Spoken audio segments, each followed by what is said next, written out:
bombarded with golf balls, milk bottles, anything you could possibly throw at a certain player when he took a corner kick. And also a pig's head appeared on the pitch, which was strange to say the least.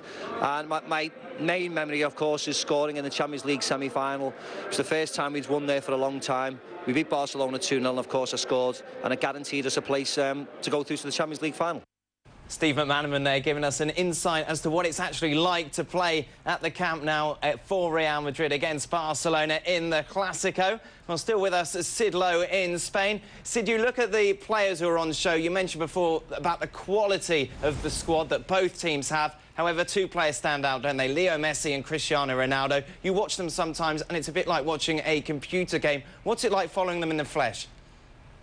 Quite incredible, it really is. You look at the figures of the two, for example, Cristiano Ronaldo scored his 50th goal for Real Madrid. It only took him 52 games. Leo Messi has scored 70 in just 71 games. It's quite extraordinary. Also, there's something computer game-esque about them in terms of the way they play. You watch Cristiano Ronaldo, who's very, very rigid, very upright, very quick, almost like a computer simulation, whereas Leo Messi is the classic old-fashioned computer player. The ball never, ever seems to leave his foot. Robbie, when you look at it, if one of the players was to break their legs, say, in next week, which team would suffer more? Barcelona without Messi or Real Madrid without Ronaldo? Good question. I actually think it would be Ronaldo and Real Madrid. I think they'd suffer more. I see Barcelona of being able to produce from other players. We haven't talked much about Xavi, Iniesta, David Villa, where for Real Madrid it would be the likes of Ozil and Di Maria, these and Higuain to provide the fireworks. So I think if Ronaldo left this football club for whatever reason with an injury, I think he'd be more missed there. How much better can Messi actually get as a footballer? Have we seen him at his best? I can't see he can get a lot better, Dan. I mean, you know, watching him week in, week out, some of the stuff he does as an individual, but probably more importantly as a team player as well. And some of these computerised, game-like goals that he scores and the team scores are unbelievable. You know, certainly when I'm playing FIFA on a games console, I'm pinging the ball around, one touch, two touch, little 1-2s, and that's exactly how Barcelona play. Real Madrid, obviously Ronaldo, a little different. If you're a player that likes to get your player running at players, and that's your team. But in terms of his general performance this season, I mean, when I commentate on the games, kind of running out of words to describe what he and the team do. Sid, that begs the question, how do you stop him? Well, first of all, I think Robbie's clearly better on the console than I am, because I'm certainly not capable of doing that. How do you stop him? Well, with Leo Messi, we've seen managers try before to crowd him out, to play with a full-back in the wrong position, so that when Leo Messi comes inside from the right-hand side, it's easier to stop him because it's on the full-back, stronger right foot. But that's not really the case anymore, because Messi now plays as what the Spanish always describe as a false number 9. I think what you have to do is, first of all, try and stop him getting the ball, and secondly, try and crowd him out and keep him away from the penalty area. But Messi, and in this sense he's very different to Cristiano Ronaldo, has such good close control that even that sometimes isn't enough. No, I'll tell you what I think is going to be important as well in trying to stop Leo Messi is the two midfield players for Real Madrid. I think we've seen Mourinho do this with Inter Milan. They had Cambiasso and Thiago Motta, who worked very, very hard in front of those two central defenders, because Leo Messi, like a lot of Barcelona play, love to come through the middle, right through the heart of the defence. If those two midfield players are at it, they're strong, they're intelligent with their defending, that's the way you stop both Leo Messi and Barcelona. Sid, do you agree? Do you think that's the key to stopping Messi? I think it will be those two players, and I think it will be another player as well. I think we may see Angel Di Maria, who, despite being a creative player, we've seen this year as a player who very clearly listens extremely closely to everything Jose Mourinho tells him. And I think we may see him tuck in with Khedira and Xavi Alonso to create three in midfield, to try and make it harder for Leo Messi to find a way through. And I think Robbie's absolutely right. Real Madrid will try and deny space and be very, very compact indeed, so that Messi's got nowhere to go. Robbie, I suppose we've asked about how do you stop Messi. How do you stop Ronaldo? Well, this, again, for me, is going to be probably the most fascinating matchup, because Cristiano Ronaldo for Real Madrid this season has played on the left-hand side in a wide position. Now, we all know Dani Alves is that player at Barcelona that loves to get forward. Now, the question is Ronaldo going to be asked to track the runs of Dani Alves? If he is, that's going to be hard work. It's going to take away from his attacking side of things. And if he isn't, if he's allowed to stay higher up, if you like, then what does Dani Alves do? Does he stay back? I don't think he's going to stay back. He's going to continue to go forward, and then Joao Gerard Piqué is going to be a player that's going to have to stop Ronaldo. If something happens, the ball turns over in midfield and Ronaldo's off and running, then I think it's going to be Gerard Piqué, and Sergio Busquets will try and come over to stop Cristiano Ronaldo on the counter-attack. It's incredible, isn't it, when you look at it? We're well into the second half of the show. We still haven't mentioned David Villa, of course, who was Barcelona's big signing over the summer. What have Barca fans made of him so far, Sid? He's had a slightly up-and-down start to his season. I think Barcelona fans are happy with him, not least because they know how good he is. They've seen that over the last 6 years in Spain, no one has scored more goals. No one's been a more consistent goal scorer as well. They also, I think, really value the fact that he's worked very hard for other players, that he's playing on the left-hand side of a front three, enabling Leo Messi to play in that false number 9 role. They're very, very happy with him. They would perhaps like 1 or 2 more goals. He's got 6 so far in La Liga. They feel that he's the kind of player who should be on 7, 8, maybe even 9 at this stage. Yeah, just on that, Sid, you know, when I watch David Villa play, I know what he's all about. On the left-hand side there, I sometimes feel he's a little bit left out in terms of the goal scoring. Physically, he can't be everywhere. I've seen him play at times where he's played as the real number 9 and Leo Messi has played just off of him. And I have to say I've liked it, Sid. I think they've linked up very well. They've assisted for each other when they've scored goals. Is there a chance that Guardiola might throw a little bit of a spanner in the works and play Villa up top with Messi in behind and maybe Iniesta on the left-hand side? That's a possibility, but I think what Pep Guardiola always tries to do more than anything else is get Messi involved in the game as often as possible, and he believes the best way to do that is to keep people away from Messi a little bit. So if Messi needs to associate himself with other players, he goes looking for them. So he goes looking deep for Iniesta and Xavi, and David Villa, to some extent, is almost asked to get out of his way. I know that sounds harsh of a player as good as David Villa, but there's an element of that to the way that Pep Guardiola plays. I think the one possible tactical variation will actually be Andres Iniesta on the right-hand side of the front three, possibly with Villa left and Messi in the middle. Otherwise, of course, it will be Villa, Messi and Pedro. Well, it's business time, boys. It's time to get the predictions. Well, we're going to sit at the moment in Spain. Of course, Robbie here in the studio. But let's see what the press pass boys, let's have a look at what they made of it. And it is very, very tight. There doesn't seem to be an outright favourite if you take a look at it. The likes of Yanis, Franz and Gab and Shaq are all going for the win. Andrew, Robbie and Tommy all going for Real Madrid, the draw as well. It is a mixed bag, isn't it? And that just shows what it is, isn't it? Let's Sid, what do you think? Who's going to win and why? It's the biggest question of the lot, isn't it, this one? I think that Barcelona fundamentally are a side that play better football than Real Madrid. They combine better, but Real Madrid are set up, I think, to take advantage of the few weaknesses Barcelona have, particularly the fact that Barcelona play with a very, very high defensive line, that they're relatively vulnerable from set plays. Real Madrid have the pace to take advantage of that. They have the height, certainly, to take advantage from set plays. Very interesting listening to Pep Guardiola. He said during his pre-match press conference, if one side plays on the counter-attack, they need the other side to attack. And he seemed to be assuming those roles, saying, if that's what you want, that's fine. We will keep attacking. We won't change. That could well play into Real Madrid's hands. That said, of course, if Barca get it right, they'll beat Madrid. I think Real Madrid 2, Barcelona 1 on the break. Cristiano Ronaldo. Sid Lowe, I think that's going to be the score, so that's never going to happen. Thank you very much for joining us in Spain, Sid. Robbie, how do you think this is going to play out? Well, I think I agree that I think it's going to be a game about possession football against counter-attacking football. If Barcelona play the way that they can play, I think they've got a little bit too much for Barca. I think it's going to be the other way around. I think Barca are going to win 2-1. Well, we will be back after the game for all the reviews, all the talking points, find out what Xhaka, Gab and Tommy Smith made of the first Clasico of the season. It promises to be the mother of all Clásicos. Jose Mourinho leads Real Madrid into Barcelona's barrio, and it's live on ESPN next.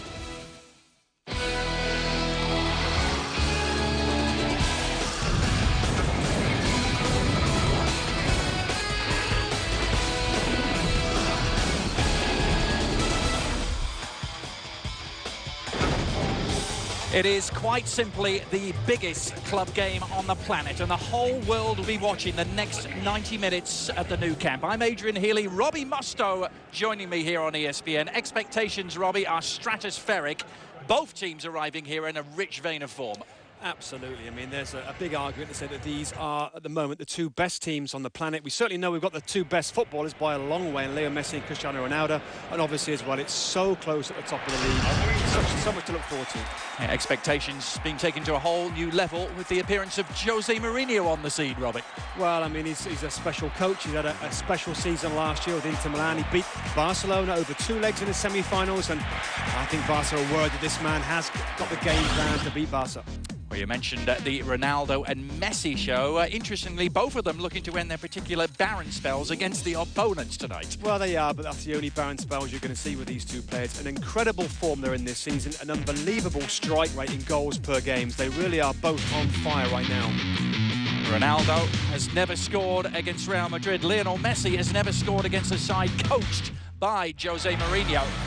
You feel that something has to give tonight. It's Spain's great divide, Spanish superpowers colliding. Barcelona against Real Madrid on ESPN next.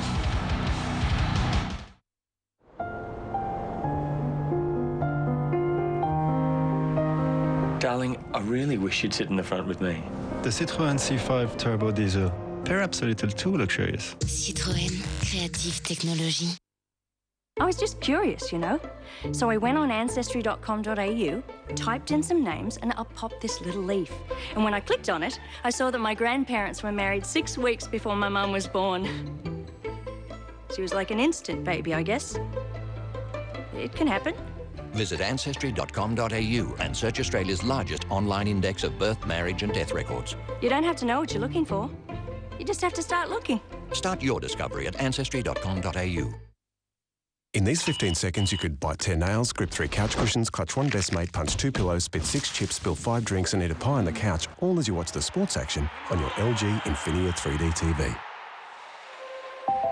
LG, life's good. Welcome to the zone. It's not a place, it's a state of mind, of being. You can see, feel, sense everything. He knows what cards you have, just as surely as if he was looking at them. You want to find the zone? You put in the hours. Play the hands. With more tournaments and more players, you'll find it at PokerStars.net, the world's largest free-play poker site.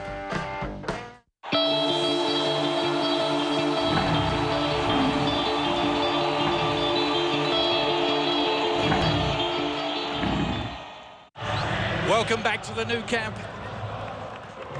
The Clasico, the 161st edition of Barcelona against Real Madrid. Just minutes away now. Adrian Healy with Robbie Mustoe alongside on ESPN. You know, the theme tune in Spain all week long, Robbie, on the radios has been, I don't like Mondays. What's not to like about this encounter? The attention of the whole world focused here on the new camp. Well, it's just unbelievable, isn't it? I mean, look at the scenes here from the new camp, and everybody's expectations very high. I just hope we get some kind of game that lives up to just a small percentage of the unbelievable hype that's gone around this game over the last few weeks. Iturralde Gonzalez with a rather unenviable task of trying to keep rein on tonight's proceedings as we listen to the Barcelona anthem. Well, expectations taken to a whole new level. Robert, we thought it couldn't get much bigger than last year, but it's the arrival of Jose Mourinho that's really taken things to a whole different level. It seems to be Barcelona against Jose Mourinho now, rather than Barcelona against Real Madrid. I mean, it is, and it's easier to say that, but it's so true, and it's because that Real Madrid are different now. There was such a kind of a loose team, it seems, last year, even though they got very close to Barcelona. With Mourinho in charge, his coaching ability, we all know that these two games are going to define the season. That's why everybody's so excited about this first encounter. It's the two men who've played in the most Clásicos for their respective clubs on the pitch. Carlos Puyol and Iker Casillas are the respective captains. Lionel Messi has done the business against Real Madrid, but not against Jose Mourinho. Cristiano Ronaldo looking for his first ever goal against Barcelona. Not too many decisions really for Pep Guardiola, Robbie. The one possibly contentious decision was at left back. He plumped for Eric Abidal. I think he plumped for Abidal because he's the best defender they've got as a left back. Adriano was a choice, Maxwell was a choice. Other than that, this is what I love to see. All the players are fit for Barcelona. Their strongest lineup. Busquets gets a nod in midfield as well. The big news for Real Madrid is Gonzalo Higuain unable to shake off the knock he picked up in last week's win against Athletic Bilbao. It means Karim Benzema will lead from the front. Yeah, and this tells us something about Jose Mourinho's approach into this game, because it could have been an excuse, Adrian, to play another midfield man. Lassana Diarra was rumoured to have wanted to, or was thought to maybe start in midfield just to try and shore things up, but no, Mourinho's gone with the same system, attack-minded, I have to say. Can't wait for it to start. 98,000 packed into the new camp here. This tempestuous and passionate rivalry on and off the pitch. It really paralyses and captivates a nation and increasingly the whole planet. Both teams enormously successful, and they have a fan base who are mercilessly demanding as well. They're expected to win and they're expected to play attacking football into the bargain. Well, I think we know that this man's team is always going to try and play attacking football, and this man's slightly different, more tactical, more on a counter-attack, and that's going to be the big theme of this first night. Underway at the Nou Camp, the 81st league meeting between these two old enemies here in the Catalan capital. Barcelona having dominated the recent exchanges between the two. In fact, they've won the last 4, 2 at home, 2 away. They've never won 5 in a row against Real Madrid.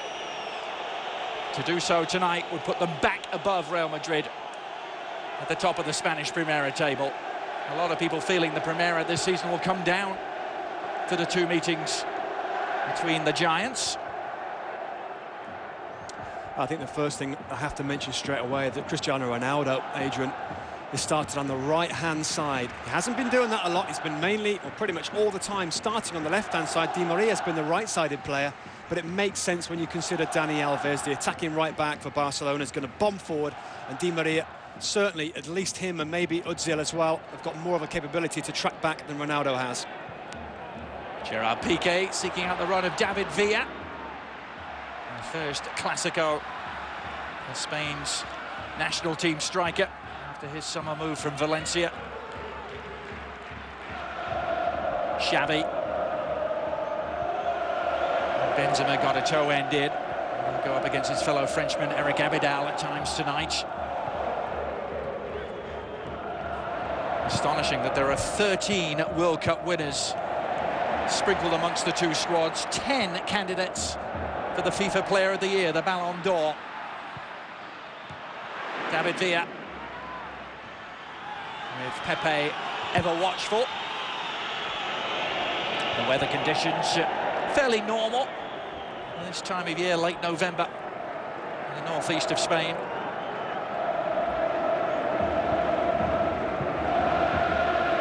There's been a little bit of rain in the area. Surface could be quite slick as Xavi takes an early tumble. No foul. I think the surface looks perfect. It's very cool out there as well. Ideal for football, silky football. I'm sure Barcelona will try and play. Great start from them already. A handball, the decision from Iturralde Gonzalez. He's taken charge of 2 previous Clásicos. A good omen perhaps for Barcelona. They won both of his previous games 3-0. Yeah, and Jose Mourinho's already commented, hasn't he, over the last couple of days about the appointment of Gonzalez and the fact that it slightly favours the home team. But on the subject of omens, how about the Clasico being played on a Monday for the first time since 1972? Last time it was played on a Monday. Barcelona won the game, but Real Madrid won the title. Ronaldo. Well collected by Victor Valdez, down low. Little bump on the head for his troubles. It is different. It is different for Ronaldo on this right-hand side for him. On the left, he comes in so effectively and strikes the ball with his more powerful right foot.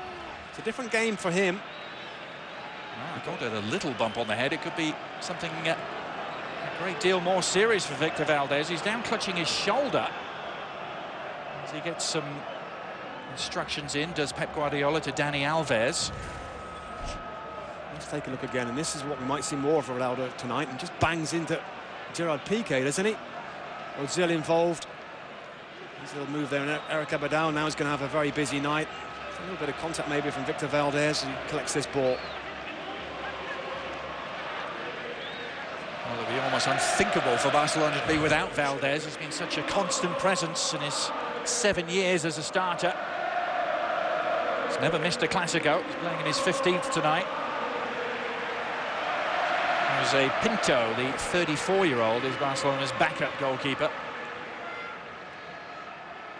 Yeah, and let me tell you, Jose Pinto now will be a very nervous man. Well, there he is with the braids warming up just in case, but it looks as though Valdez is going to be good to continue, at least for now.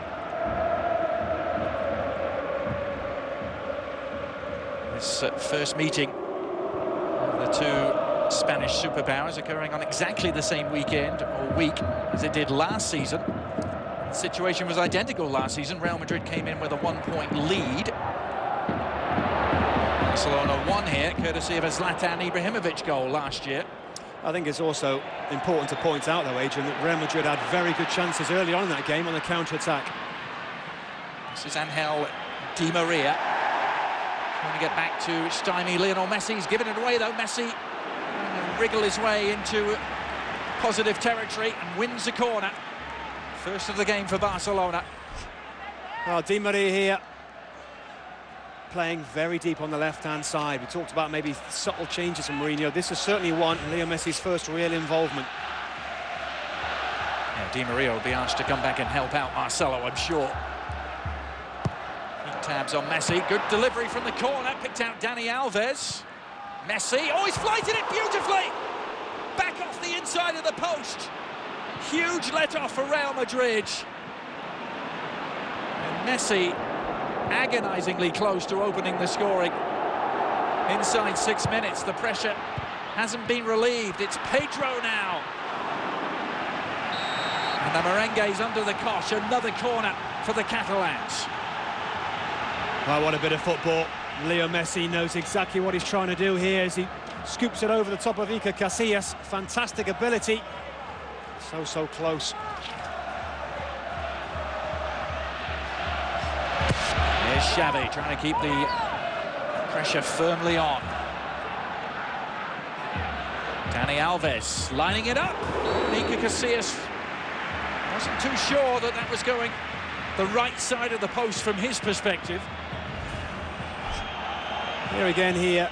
Look at that. I think he knows exactly what he's trying to do here. Lovely technique, just stands it up over the top of Iker Casillas. Very unlucky for him and his teammates who didn't come off and fall to a Barcelona player in the centre. Beautiful technique there, just bending it in towards that back post. Well, Messi that close to ending this streak of games, which he's been held scoreless against Jose Mourinho clubs Chelsea and Inter.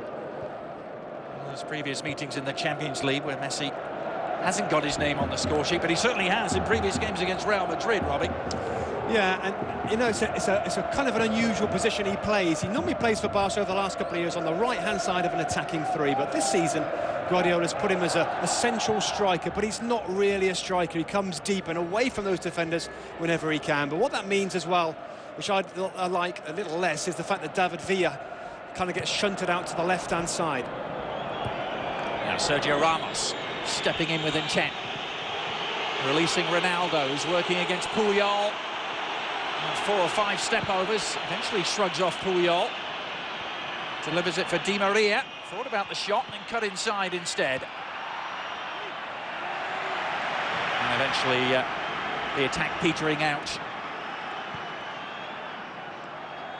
Jose Mourinho already busy taking notes.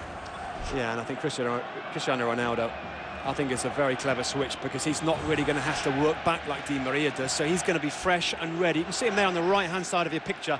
He doesn't have to work back, he's there for the counter-attack and to do some damage. Well, let me ask you this, Robbie, from a Real Madrid perspective, how big a blow is it that Gonzalo Higuain couldn't shake off the knock and that they've got to go with Karim Benzema tonight? Different sort of striker, isn't it? Different sort of striker, but I don't think it's that much of a blow. I know he's feeling pretty good about himself at the moment. Benzema scored in the Champions League during the week, so just a straight striker-for-striker swap. Xavi has Pedro available. Dani Alves. Messi's run off the ball. Pepe was there to meet the cross.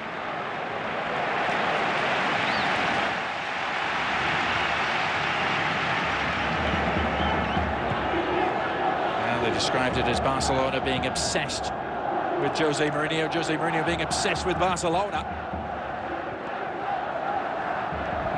A polarising figure he's proved to be, perhaps more so in Spain than anywhere else he's been. In Madrid, they call him a marvel, a magician. In Barcelona, Mourinho was a monster.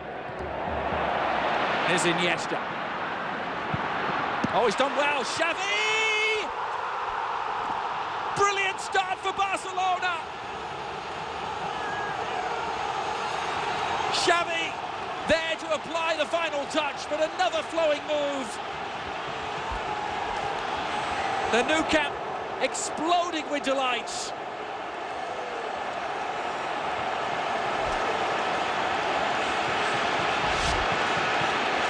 I've just seen the two best midfield players in the world, no question, combining here. Iniesta drives inside, maybe an unlikely player to make that run right through the middle. Iniesta, here it is. Maybe people think he's going to shoot. He certainly doesn't. You can see there from the line, certainly not offside. I'm not sure how he controls that ball. Let's take a look again. Is he kind of off his back heel? Quickly realises he's right in front of goal and does the right thing and tucks it past the beleaguered Iker Casillas there, who's kind of on no man's land, but the ball makes it from Iniesta. Fantastic touch from Xavi. 1-0 Barca. Xavi left staring face to face here with Iker Casillas. A subtle finish after Marcelo's intervention came up just short, and already Real Madrid are reeling. 10 minutes in. David Villa. Messi's run, marshalled by Carvalho. But early ominous signs here for Jose Mourinho's team. It's just the 7th goal they've conceded all season long in the Spanish Primera. Well, they've not had the invention to cope with Barcelona have at their disposal. That is their main threat, isn't it, Barca? The way that they play, their style is to prompt, is to move the ball quickly, is to almost exhaust the opponents with fantastic fluid movements.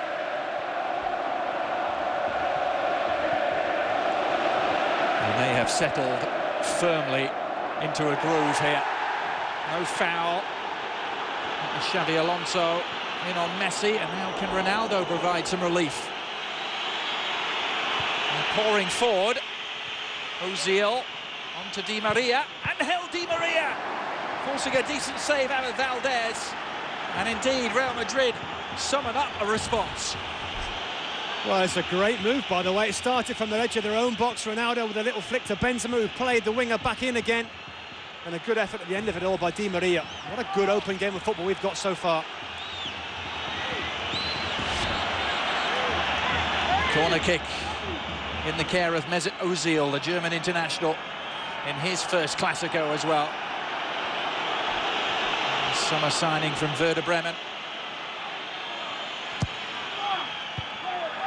Not one of his better corners. Xavi able to fend it away. Di Maria, pure determination to get there in front of Pedro.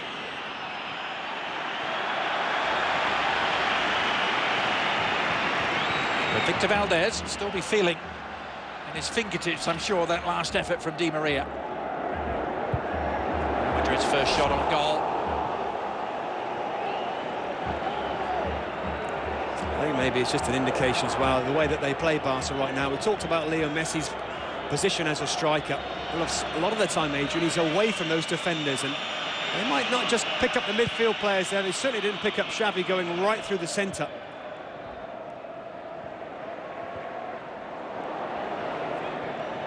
Certainly no cagey standoff in the early going here.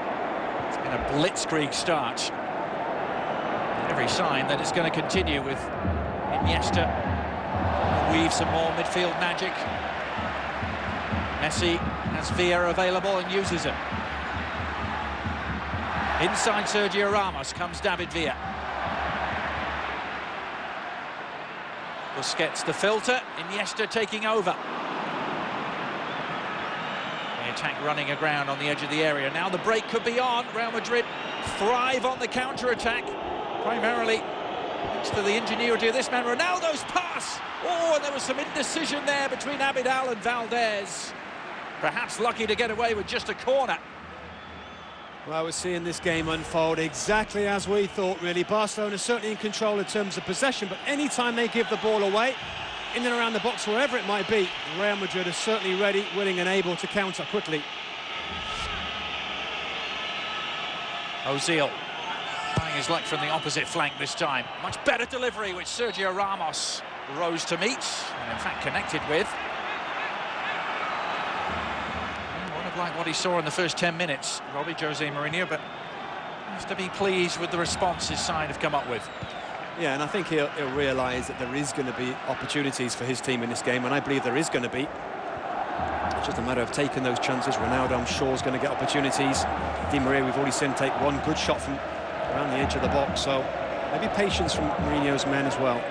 Well, the points Barcelona have dropped this season in La Liga have come at home. The draw against Mallorca, the loss, the astonishing loss to Hercules. And similarly, the points that Real Madrid have dropped have come away from home. Those two early season draws, both of them goalless draws against Mallorca and Levante. So both teams, Robbie, had their stodgy starts to the season, but that seems a long time ago right now. Yeah, it is a long time ago, and they've clearly been the dominant forces, as you would expect, but maybe more so this season than others. 75% of the ball already for Barcelona. A quarter of an hour in at the Nou Camp. So glad you could join us here on ESPN. The 161st League Clasico. Wherever you're watching around the world, enthralling stuff. And a special hello to those of you watching online on ESPN3.com as well in the United States. 98,000 at the Nou Camp. They could have probably sold 10 times that many tickets. Lionel Messi. Busquets to Abidal.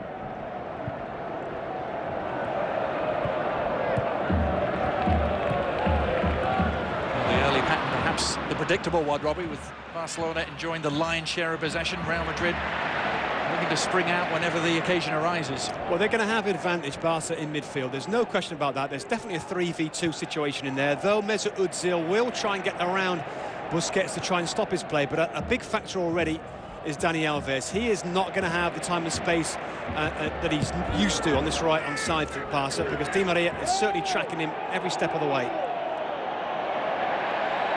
Benzema will apply the pressure on Sergio Busquets, who was shown a red card in the last Clasico back in April at the Bernabeu, sent off in Barcelona's 2-0 win there. It was a victory that really sealed the league title a year ago. Real Madrid last season under Manuel Luis Pellegrini only lost 4 games, 2 of them against Barcelona. If they'd won either of those games against Barcelona, they would have been league champions. Yeah, and that's the big thing and the big factor, and the Mourinho factor, really. I think people at Real Madrid thought that he certainly had a number on Barcelona. This is the first game of the 2 this season, and so far, at the moment, a long way to go. It's going against him. Xavi, as Pedro is left in a heap. David Villa left alone. Sergio Ramos trying to stop him. Villa delivering, and Pedro pouncing.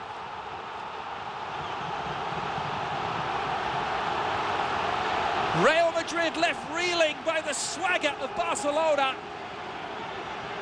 It's 2-0 inside 18 minutes at the Nou Camp.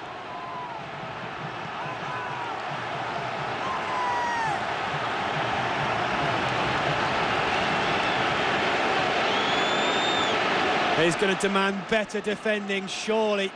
Surely. His teams that beat Barcelona defend always very strongly in midfield, and particularly at the back. And we all know this man's team are going to play silky football. They're going to be creative, incisive. We've seen it already. At the moment, Real Madrid can't handle the attacking players that Barcelona have here.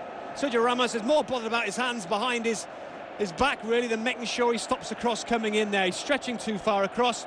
Iker Casillas, with the pace on the ball, can't get enough on it to keep it away from goal. And Pedro, a man that started off this season struggling really to score many goals, has really come alive in the goal scoring. Oh, what a start. What a dream start for Pep Guardiola's men. I have to say they're good value for their liege. They've been simply splendid in every department already. Xavi and Pedro leaving Real Madrid with a lot of work to do, and it could get worse for them. David Villa is offside. It must have been tight. Wow, the football that they play at times is absolutely sublime. Valdez, aware of the lurking Angel Di Maria at the other end. Yeah, very tight there. Maybe a tad offside, but just the vision of Iniesta and the ability just to deliver that ball at the right weight at the right time. And very close again for Barca.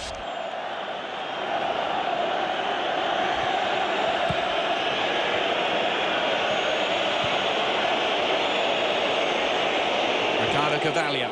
It's been an absolute revelation at the back, but not tonight. Real Madrid haven't had the defensive answers.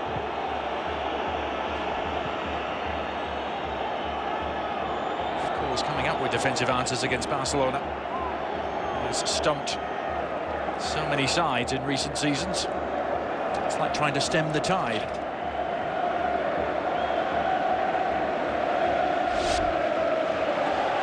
Can they summon up the firepower to haul themselves back into contention? There's been no shortage of goals for them recently. Benzema trying to deliver. Cross that looked interesting, but in the end was neither here nor there. It wasn't really. It's not really good enough. I'm sure he's trying to shoot or cross here. He certainly gets a space from Xavi. It really is none, one or the other, is it, from Real Madrid and Karim Benzema that time. They're just getting a little bit overrun, aren't they, Real Madrid? And this is always the danger when you play against the Spanish champions, that concede too much possession and they're going to hurt and create things against you. Valdez had to be careful. Karim Benzema, you mentioned his recent form. Just one league goal for him this year, but goals in the Champions League and for France. Now then, Messi. Oh, it has found its way through to Iniesta. It needed a second intervention from Carvalho right at the last moment. Before it was Xavi, this time it's Iniesta making that run right through the middle. Pepe again, the last line of defence, has to desperately lunge to stop the connection.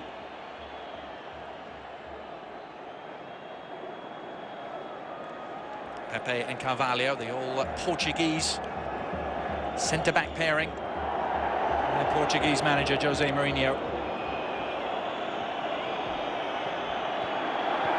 And Ronaldo looking for a decision. And just standing there, a picture of frustration as play raged on around him.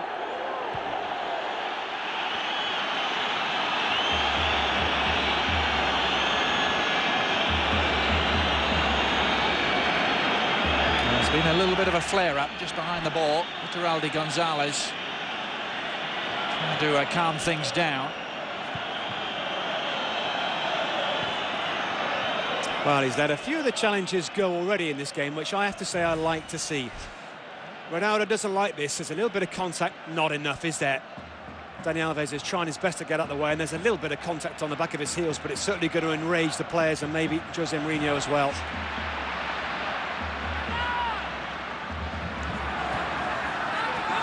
Abidal hugging the touchline and then surging on into space.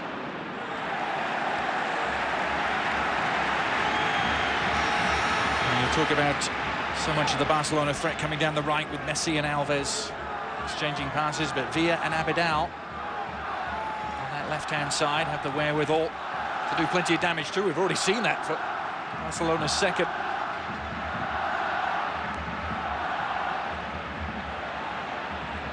Messi. Pedro is the outlet. Marcelo trying to keep him in check. Can't do it. Pedro's cross. It's a fine-looking one. Skimmed across the 6-yard box with Villa lurking. Well, so many times now on both flanks, Barcelona are getting good balls into the middle. The supply has not been stopped, whether it's the fullbacks or whether it's the protection in front of those players. But at the moment, the Barca can go left side, right side, no problem at all. Corner is worked short. This is Xavi. Dani Alves returning it. Last man back was Xavi Alonso. Coped with the threat well. Non-factor so far, Mesut Ozil, Adrian. Fantastic season he's having so far with Real Madrid. He plays just in the hole, if you like, in behind Karim Benzema. I guess it's difficult, isn't it, when you're up against a team that dominate possession so much to be involved and to be effective, but I think Jose Mourinho want to see a little bit more from Ozil. So many World Cup winners, so many Champions League stars, players who've played at the very highest level. But this Seems to be something completely different. First taste of the Clasico tonight for the likes of Ozil, for Sami Khedira, Angel Di Maria, Ricardo Carvalho. They just switched flanks for the moment. Di Maria on the right now, and Ronaldo more over to the left-hand side. For Barcelona, their only player playing in his first Clasico, David Villa. But for him, plenty of experience playing against Real Madrid in recent seasons with Valencia, and he's done well against them historically. Scored 5 times as Pedro is on his way again.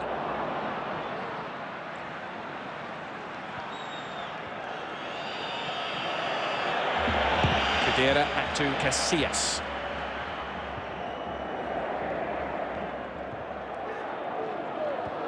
Up goes Puyol. Thunderous challenge in the air. Falls Ronaldo's way. That's a poor pass by his standards.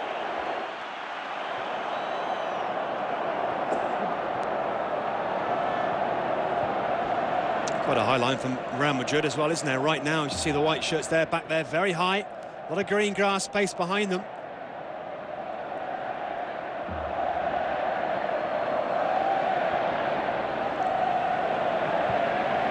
November the 29th, a big day for Barcelona. It's the club's birthday, their 111th birthday today. Celebrating in style so far. Busquets.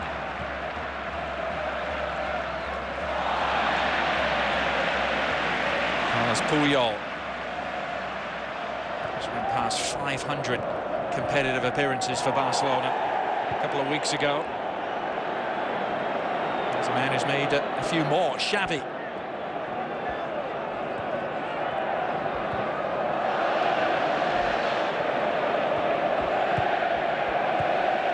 Barcelona in the comfort zone, spreading the ball around. Pedro's on his way, the flag has stayed down. And Casillas is able to get there first. Pedro just seemed to need an extra half a second or so, Robbie, to make up his mind. Well, he didn't get his head up, and I think we all saw David Villa in the centre, just wanting a ball rolled across and for an easy tap in. Casillas had committed himself to the near post. Pedro just couldn't get out of his feet. Puyol. Perhaps expecting Victor Valdez to take over, eventually had to take precautionary measures himself. What can Ronaldo do? Switching across to the left-hand side. Hasn't really been a factor so far. Neither has Ozil.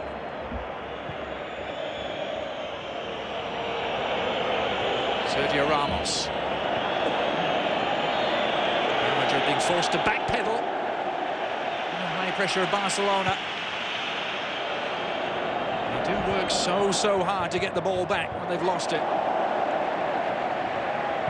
Because that's always been a hallmark of Jose Mourinho teams as well, hasn't it? As Abidal saunters forward.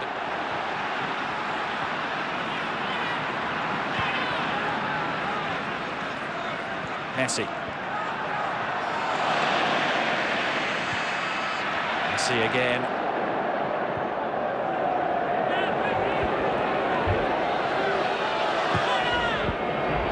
Good enough, move the ball well, don't they? From one side to the other side. And never just cross the ball in the middle, really, just hoping for something to happen. And when they do cross, it so often finds its target. Ricardo Carvalho intervening this time at full stretch.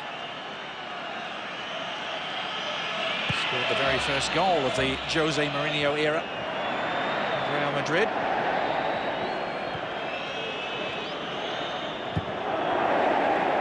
And in many respects is his opposite number for Barcelona, Carlos Puyol.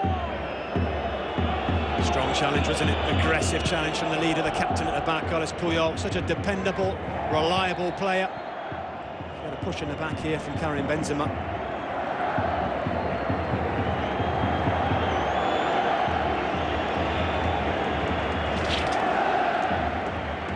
Piqué.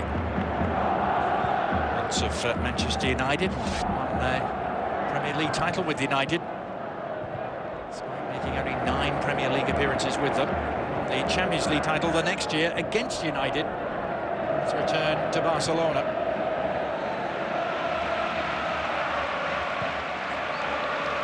It's a little period there of higher pressure from Real Madrid, but again, Barca put 5 or 6, 7 passes together, and that kind of negates that pressure.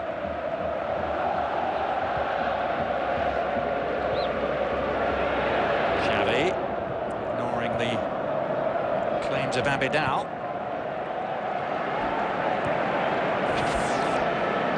Half an hour in at the Nou Camp. And the perfect scenario, really, for Barcelona. Xavi and Pedro. The early strikes.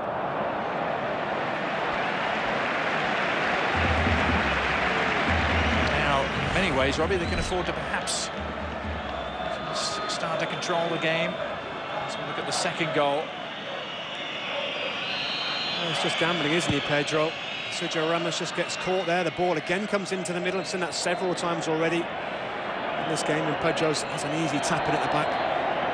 Not impressed, is he, Jose? And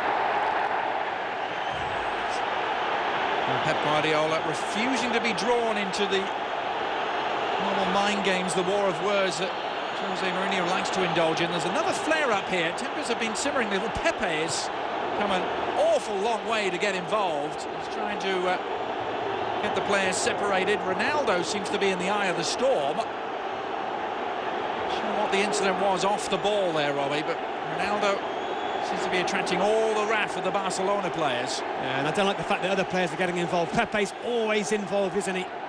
Trying to be a peacemaker here, finally. Lots of hands up and lots of accusations towards this man, Cristiano Ronaldo. Took a replay there, was looking at the replay, not sure what went on behind. Let's take a look here.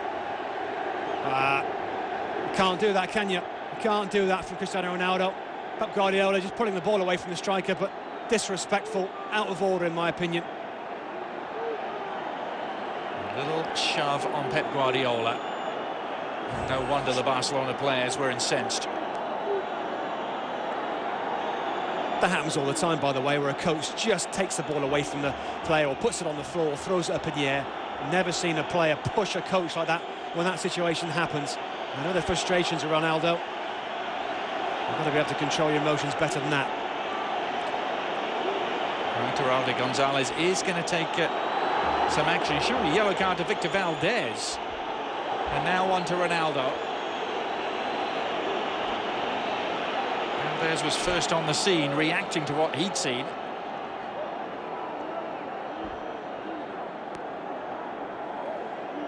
I was just talking about Pep Guardiola staying very, very cool in the build-up to this game, refusing to rise to the verbal bait, so to speak. No, I think he does a great job of just being calm, collected. I think he has great confidence in his team, in his style, in his man management. Valdez getting involved here where a little bit carried away as well. Piqué, Pepe. It's a flare-up, short.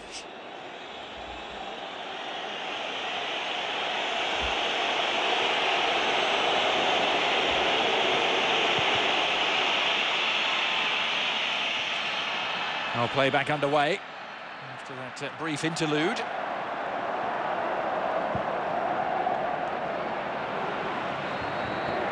Really the onus on Real Madrid, Robbie, to try and change the dynamic of this game. And Barcelona with a lead can afford to sit back a little more. Real Madrid, a natural tendency to play on the counter-attack. This situation isn't going to suit that. Now Ronaldo, not surprisingly, hearing it from nearly everyone at the Nou Camp.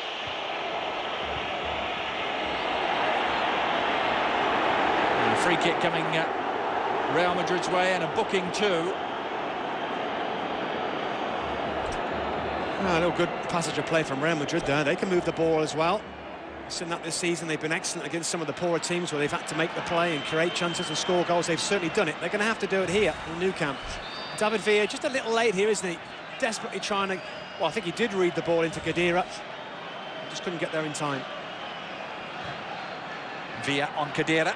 They last met in a World Cup semi-final. Spain against Germany, and now it's Portugal's Cristiano Ronaldo who will be handed the opportunity to try and haul Real Madrid back into contention. First real free kick of note in this first half.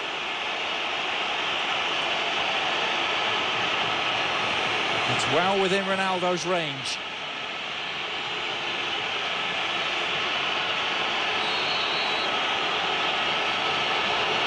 Ronaldo hits it beautifully, but didn't quite get the placement right. Well, maybe this goes through the wall because Valdez is not happy. It does. The wall just kind of opens up towards the end of it. Eric Abidal and David Villa kind of back away from the ball, and it creates a space there. And Victor Valdez, in all fairness to him, is very quick across. Ronaldo perhaps looking to get airborne. That corner never gave him a chance to do so. And now Barcelona looking to hand Real Madrid a dose of their own medicine on the counter. Messi. Was he being interfered with there by Pepe? He certainly was. Iturralde Gonzalez is reaching for a card immediately. Pepe seemed to have his arm around the neck of Messi. There was other defensive cover around him. Pepe grabbed Messi quite clearly. Yeah, I think the referee does well here because I think it gives the chance for Messi to take his run on. There is the certain free kick, but he allows play to go on for a few seconds, and when nothing comes of it, he decided to blow his whistle and bring it back for the initial infringement.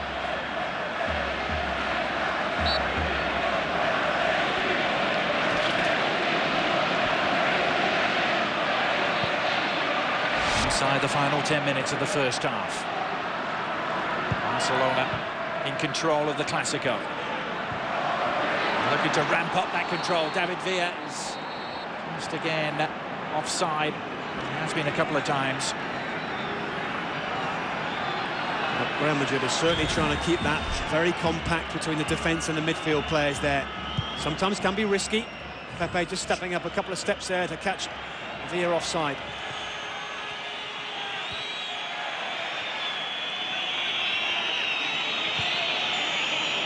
Xabi Alonso. Marcelo has Di Maria in a seam of space. A cutback, nicely done. And Ozil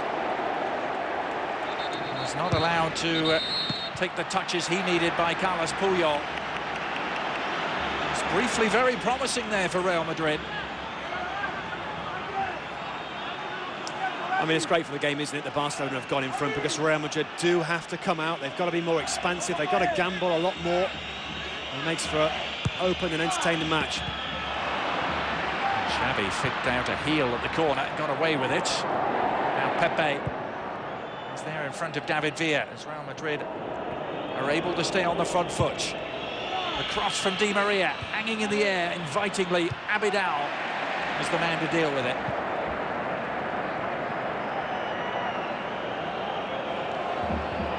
For whom will it be lucky week 13 in the Spanish Primera?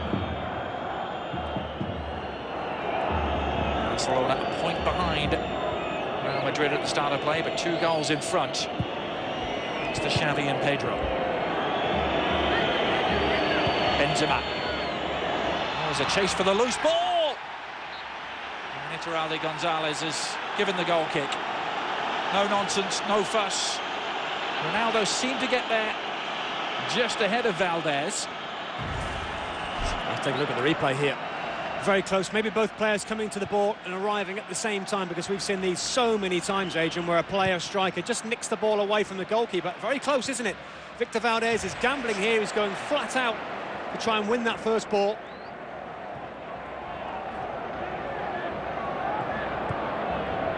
If there is going to be a penalty awarded tonight, statistics this season suggest it's going to go to Real Madrid. They've been awarded 5 and scored all 5 of them. Barcelona is yet to get one.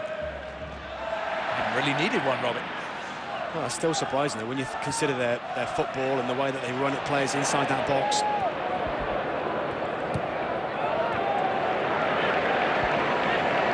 Dani Alves. Xavi.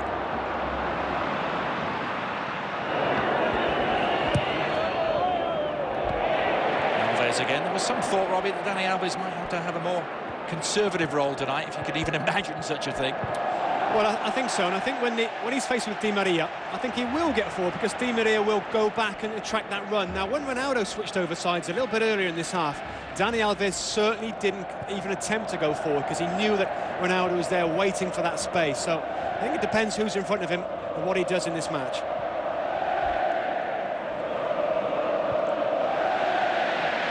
David Villa, shadowed by Pepe.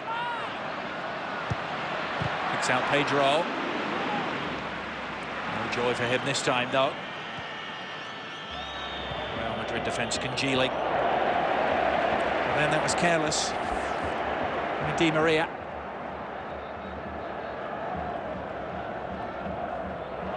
Just gets on to Messi. Winding his way through traffic. Lionel Messi. Well, that would have brought the house down. Fantastic close control. Again, Messi picking the ball up in between the lines so he can get turned, as you see there, and run at defenders. It's almost impossible to stop in these areas. And we've seen him score as well from that type of range.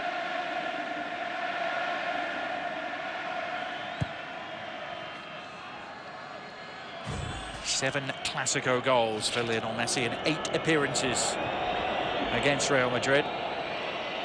Makes him third all-time already at this stage in his career for Barcelona. In the biggest game of all, and he's scored the most in some 50 years for Barcelona in this fixture.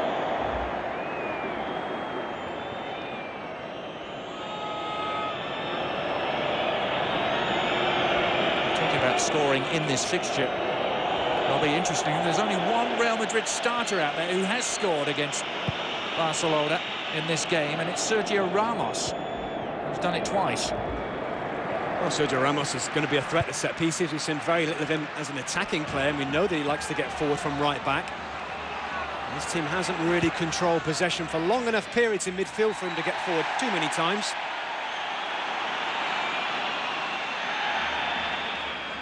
And a goal before the break would be just the remedy for Real Madrid.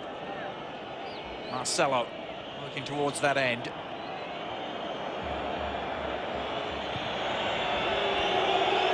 Ronaldo. Nice pass sold. Sergio Ramos short, and now Messi is threatening to burst clear. Pepe this time getting the better of him. Now this time, let's give some credit to Real Madrid and their defensive abilities. Pepe, I think he read the intentions of Leo Messi. Always going to be a little bit too far out and a difficult angle for Messi to strike that first time. It's not very often, Robbie, you see the first tackle facing Lionel Messi being the one that stops him. Now Ronaldo, Benzema awaiting, so too Di Maria. And we got round Dani Alves. The cross met by Gerard Piqué. Corner for the visitors. Well, that's where Ronaldo wants to have the ball, isn't facing forward, running at defenders. You've seen him switch over both sides now, back onto Dani Alves, and this is where Leo Messi goes through. I think he always knows, Pepe, that Messi is going to try and check back inside. Ozil's corner, a better delivery this time. Puyol glancing it away from danger. Job is not complete, though. Ozil able to settle again. And he was lurking in an offside position.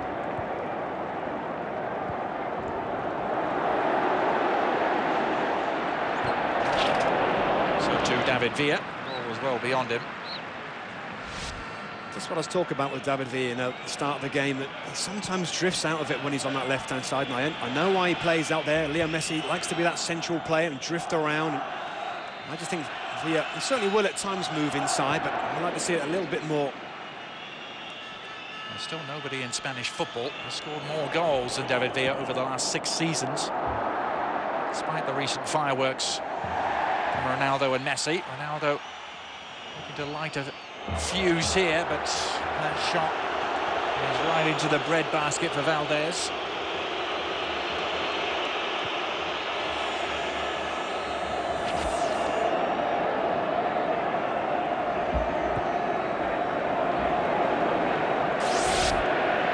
Final minute of the first half, which has belonged emphatically to Barcelona. Messi, some more magic. Carvalho telling him to get up in no uncertain terms. And then was there some sort of collision between Carvalho and Messi? Messi's down clutching his face, but was there anything significant? Iturralde Gonzalez in the eye of the storm again. I hope there isn't anything nasty here. I hope there's not a red card to ruin this fantastic game of football. There's certainly a little flare-up between the two players. It's actually unlike both players to kind of react to another footballer. I think it's accidental. Just a yellow card. Well, a yellow card has come out, and he may well have given it to Lionel Messi, has he? Let's see. Good tackle, isn't it? A strong challenge from Carvalho. There's a little reaction from Leo Messi there. Let's take a look at the left arm. No, it's not often we maybe have a go at for Leo Messi. It's not often we have a go at him for play acting a little bit, overreacting. There certainly was contact. Nothing too malicious, though. I'm pleased the referee's dealt with that the way he has. Solid officiating from Iturralde Gonzalez. Two sendings off in the last meetings between the team at the Bernabeu in April. Confirmation that was Lionel Messi who was booked. There's been some fractious moments in this first half. Ricardo Carvalho storming forward. 2 minutes of stoppage time there's going to be. Still plenty of time for Barcelona to do some damage. David Villa's not going to catch that, though. I'm surprised it's not more than 2 minutes, Adrian. I think Victor Valdez early on in the game was down for a long time with that head injury or whatever it was, the collision with Piqué. But a few flare-ups as well, interruptions to the game. Surprised it's only 2.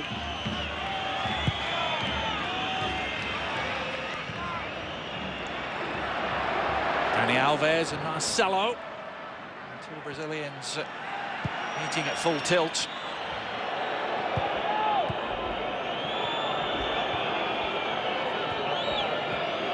Ozil not allowed to settle. Uncomfortable first half for the two Germans involved, Khedira and Ozil.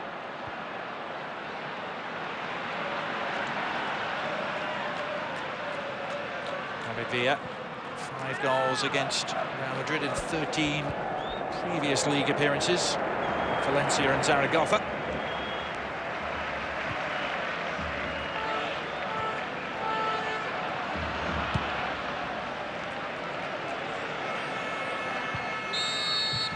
This clash between the Catalans and the team from the capital. It's Barcelona who've ruled the roost at the Nou Camp. Thoroughly good value for money. They're 2-0 half-time lead as they search for their 5th consecutive victory against Real Madrid. They've been put in the driver's seat by Xavi and by Pedro. Barcelona 2, Real Madrid 0 after 45 minutes.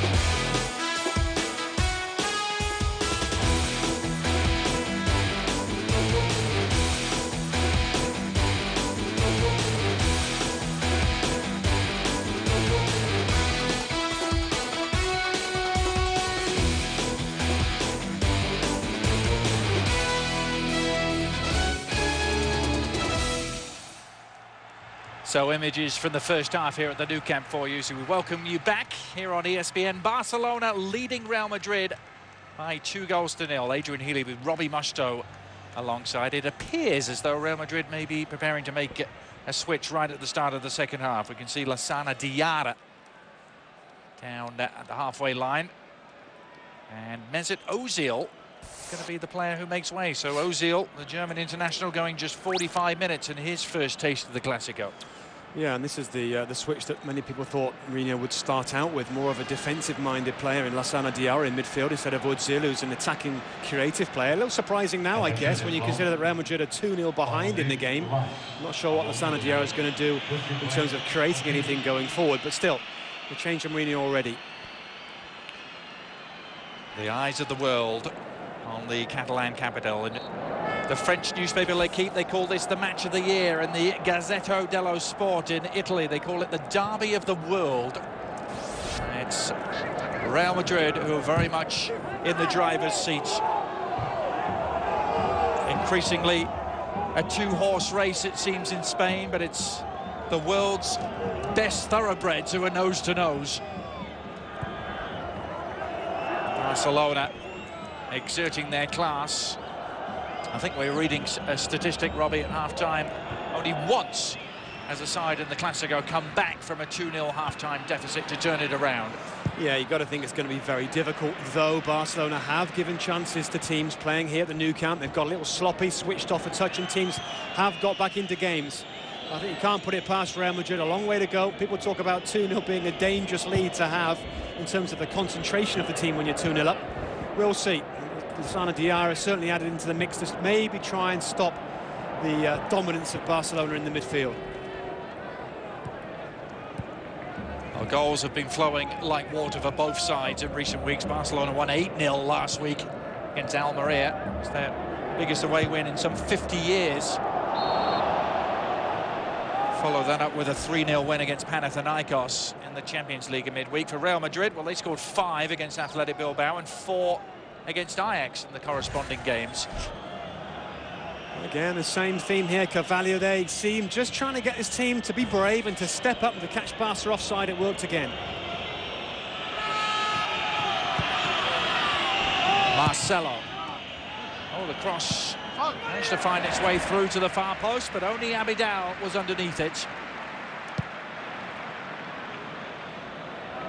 Abidal, the French international. Here's Pedro, the Spanish international, giving chase. Oh, Marcelo, sloppy. Messi anticipated where the ball was going. Now works his way forward. Vieira's open. Messi didn't use him. It might still fall for David Villa. Oh, desperate defending by Real Madrid, keeping Vieira at bay. Now it finds its way through to Messi, but a prior infringement as Barcelona threatened to put the game out of reach already. Well, Leo Messi has been the main man, as we expected, in this game, over and above Cristiano Ronaldo. You have to say, so far in the match, again, a fantastic run, but surely David Villa would expect a ball from the little genius there on the left-hand side. David Villa would have been in on goal. He was in so much space, Robbie. He could have controlled it and made himself a cup of tea by the time a Real Madrid defender arrived. Yeah, this was the incident after that. Pedro, I think, leaning into Pepe.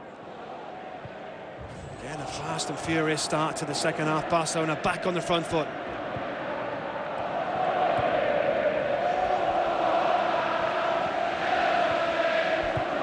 Real Madrid's last victory here at the Nou Camp. Back in the 2007-2008 season, they won by a goal to 0. As Pedro's cross is well overhit. That, though, that last victory was only their second in their last 25 visits here to the Nou Camp.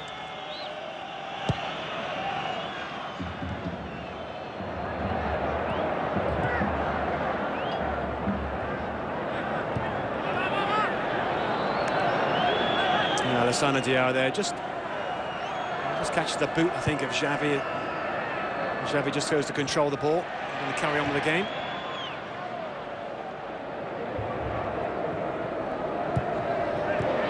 Villa. Diarra intervening and trying to release Angel Di Maria. Yeah, there it is. Just gets a little stud on the forearm there, doesn't he? Totally accidental there. Xavi on Lassana Diarra. Just in terms of their setup, Real Madrid, the two wide players are back in their familiar positions, if you like. Di Maria on the right-hand side for them, and Cristiano Ronaldo on the left-hand side. Difference being they've got an extra holding midfield player now in this second half. Marcelo surging forward, but overcooking the pass. Not to be a routine one for Ronaldo.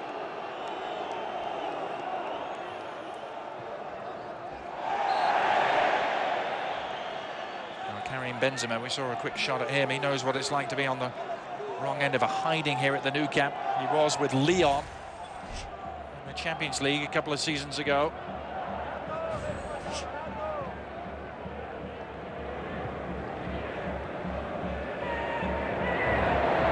Iniesta. Firm challenge from Diarra.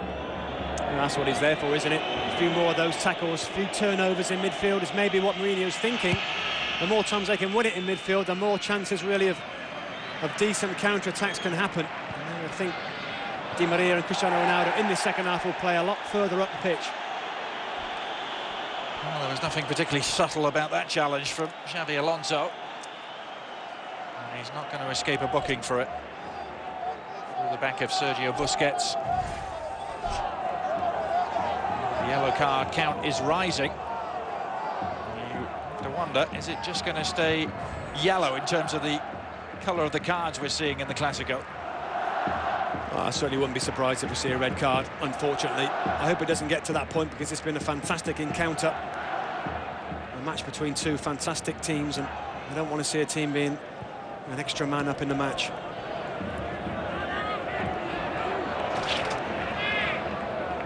Dani Alves.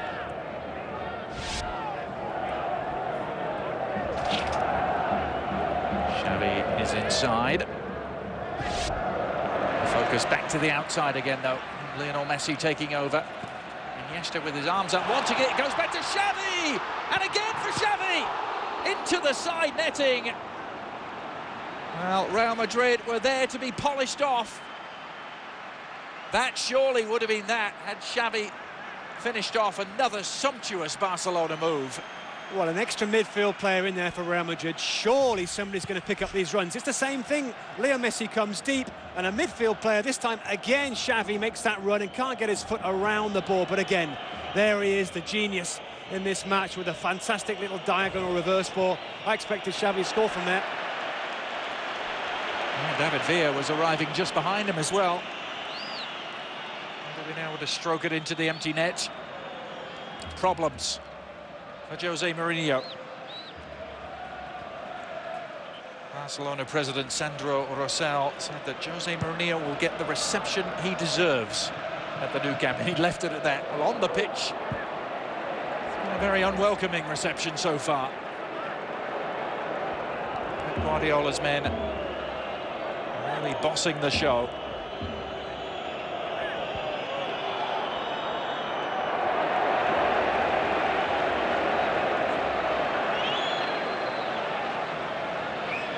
Messi tangling here with Pepe. You see that all the time. It's really is their main way of trying to score goals, is running through the middle, the little diagonal runs, the little clever little reverse passes in behind defenders. Happens all the time, and I'm surprised that certainly Pepe and Carvalho haven't done a better job of tracking those runs. Either a midfield player's got to go with the likes of Xavi and Iniesta, or there's got to be a spare central defender agent to take that run up.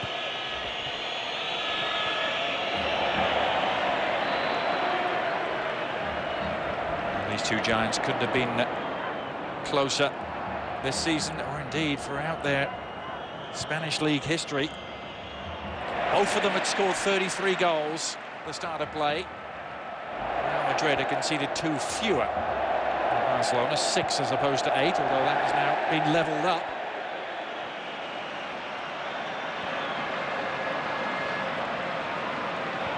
And almost unbelievably, Robbie, I was reading, this is their 80th season each in the Spanish top flight, and they have exactly the same number of wins in the Spanish league. 2,508 for those of you keeping count. Wow, even these two teams have been over the years. Again, still with an extra midfield man in there, they can't stop the flow, the passing, the movement of Barcelona. Again, the high line from Real Madrid. Here's Messi, there's a player left on the ground, Villa! David Villa!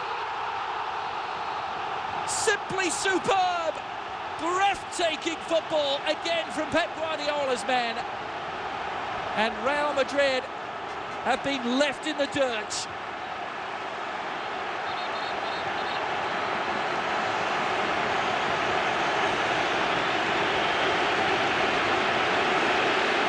Welcome to the Clasico for David Villa. Fantastic football, absolutely magnificent play again. Leo Messi involved. David Villa from the left-hand side makes one of those runs into the middle. Again, unable to be tracked in behind this high line. Highest, look at the line. Very difficult to keep that line and to keep a precise offside trap there. Very close, David Villa, but the advantage goes to the forward player. And again, it's Leo Messi. How clever, how creative, how fantastic has he been in this game? And Villa, who has been quiet, comes alive with an excellent first and second touch into the corner.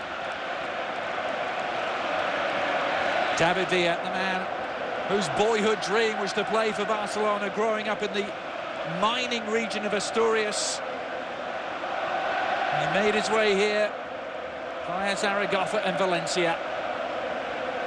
Said there was never going to be any other club that he was going to play for.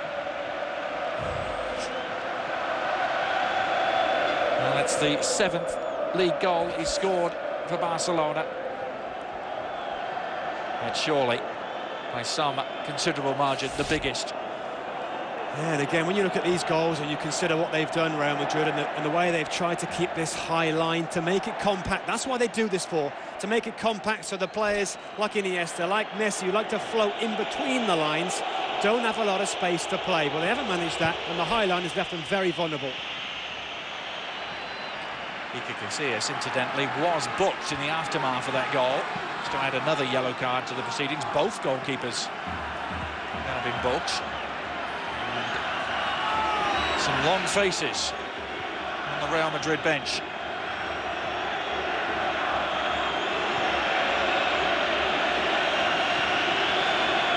Only 6 goals conceded in 12 league games. Prior to tonight for Jose Mourinho. He always prides himself, doesn't he, on defensive solidity.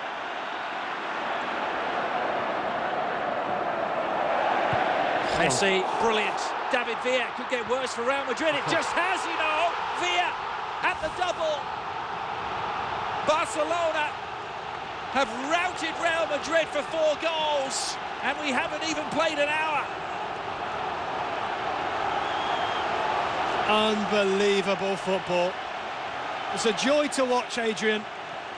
What a team. Same combination, by the way.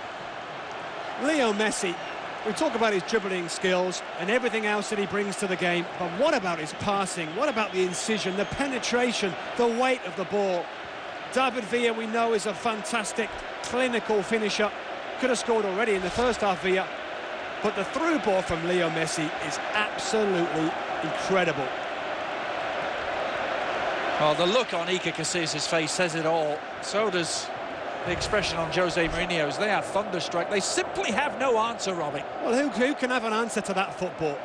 The space is there, the run is there, and then Leo Messi, a man that can deliver the ball exactly where those runners want it. A quick change of direction there. Look at this, his head goes up very quickly. It's just a brilliant piece of football. And through the legs as well of Iker Casillas, just for good measure.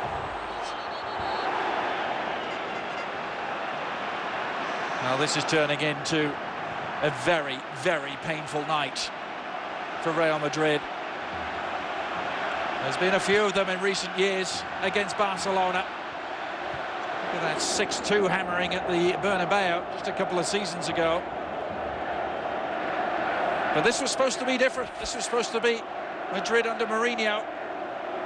Madrid coming here as league leaders.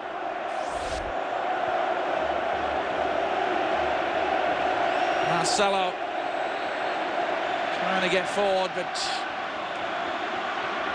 he studs up. And Carlos Puyol prepared to show exactly where the collision happened. Well, a lot was talked about this game and Real Madrid's system, Mourinho. And when I saw the lineup, it's very much he backed his defending players. He had all his attacking guns out there. Özil played, Ronaldo played, Di Maria played.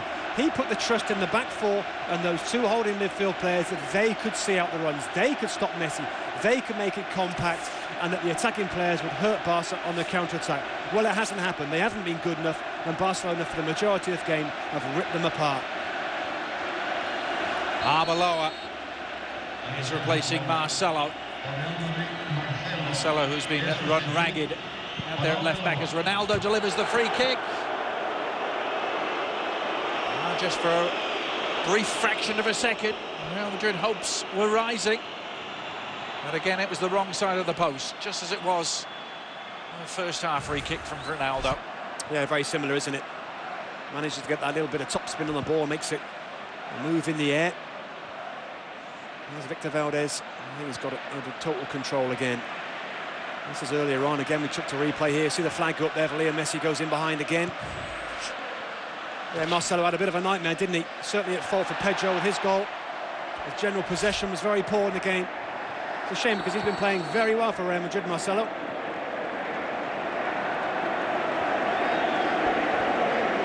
Lionel Messi. Sometimes there's only one way to stop him. Ricardo Carvalho having to resort to that as he threatened to burst away again.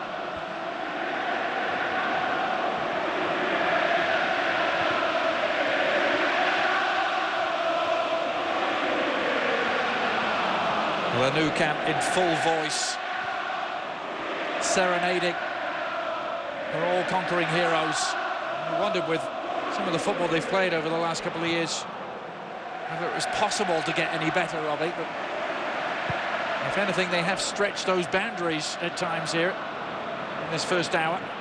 I think the main components are the same though, aren't they? Iniesta, Xavi, Leo Messi. David Villa's come into the football club, but he's not a bad player, is he, to bring into your team?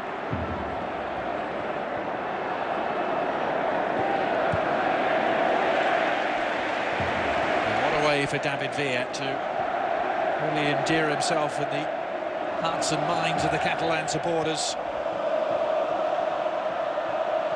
Perhaps the only downside to his early months here with Barcelona was that he hadn't been scoring at exactly the same clip as he had enjoyed with Valencia, but 2 here will certainly make amends for a perceived lack of goals through the first 3 months. Yeah, I think so. I think I said about him playing more on the left-hand side, it's not quite as easy, but I think he's seen lots of opportunities tonight with this high line from Real Madrid to make those runs kind of in behind and inside.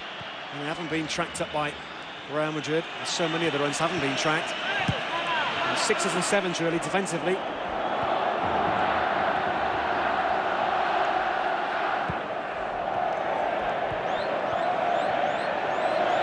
Well, it may be a 2-horse race in Spain. There's only been 1 horse at the races tonight. We're at the battle of the superstars as well. Messi against Ronaldo. It's been no contest. I'm afraid it's been no contest. I mean, I can't even remember how many assists. He's probably been involved in nearly every goal, hasn't he, Leo Messi? He hasn't scored yet, but he's been absolutely magnificent in the way that he's provided for other players. In all fairness to Cristiano Ronaldo, you can't really do your best when your team don't see much of the ball, and that's been the case.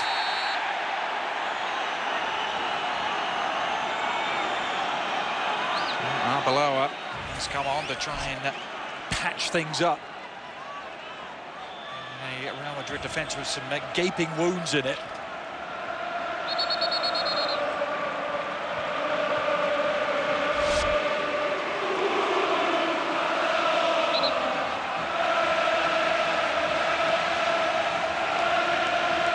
Any thoughts on the second half recovery job very quickly brushed aside by a buoyant Barcelona.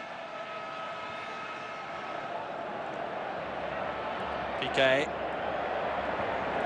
funneling it on to Abidal. With pace from Xavi, every pass is connecting. It's just Leo Messi though, he is the odd man out, isn't he? Those 3 midfield players for Real Madrid can pick up the 3 for Barcelona, no problem, but Leo Messi keeps popping up in areas where you think, oh no, who's got him? He's free again. The kind of your shoulders slump. There's an opportunity. Oh, why not? Xavi, I think it was. Spotting Casillas off his line. It was Busquets, wasn't it? Yeah, why not? When you're 4-0 up, you can take those liberties. What is he? Maybe 6 inches. Casillas, so very quickly here. He spots the danger under control.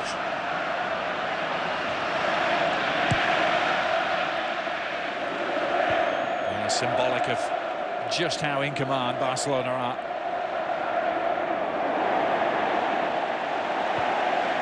Khedira, a thankless task, trying to clamp down on Iniesta. Ronaldo switched off defensively as well. Benzema's never going to give you anything defensively. Di Maria's playing a lot higher up because of the extra midfield man. You've got the same problem, being overloaded. And the way that they're so technical, the Barcelona players, very rarely give the ball away, have a bad touch, make a bad decision in possession as well.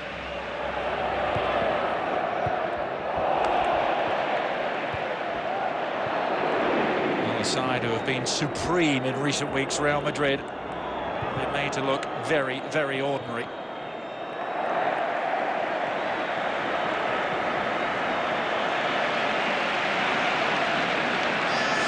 I just wonder how much of a psychological blow this is going to be for Jose Mourinho, for his team. So much enthusiasm, excitement, encouragement from what they've done so far this season. Unbeaten, scoring goals, not conceding many. This is what makes Jose Mourinho a great coach. I'm absolutely no question that this team will bounce back. They will regroup. He always says, doesn't he? He always says he needs a couple of years to really get the team that he wants. And I think the way that the team has developed since he's been in charge has been amazing. But we were going to find out tonight, Adrian, how far this team has come under Mourinho. I think we have the answer.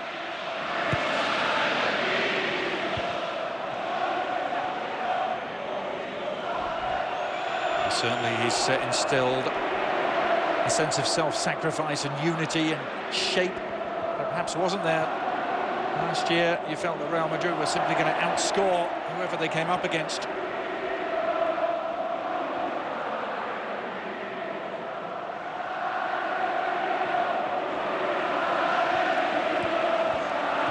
Messi and Dani Alves just really enjoying themselves now. Abidal is going to pick this up, and again Real Madrid are stretched.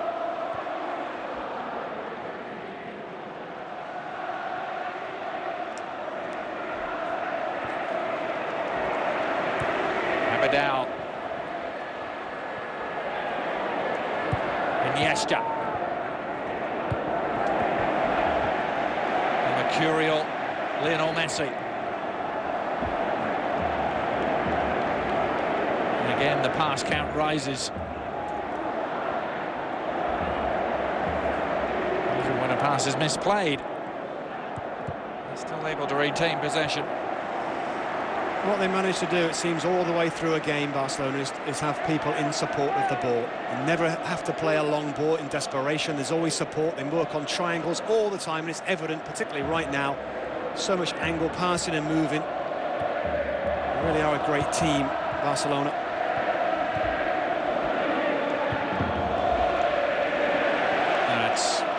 In general, an era of excellence, isn't it, for Spanish football? These two great club sides, the national team being European and world champions, and two of the best players the game has seen in the last 20 years, operating the league, the last 3 winners of the Ballon d'Or.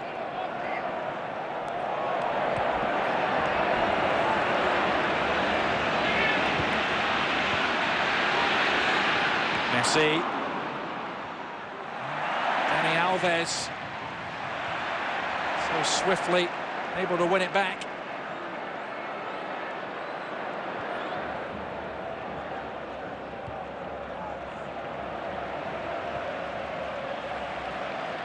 Nightmare for Real Madrid, isn't it?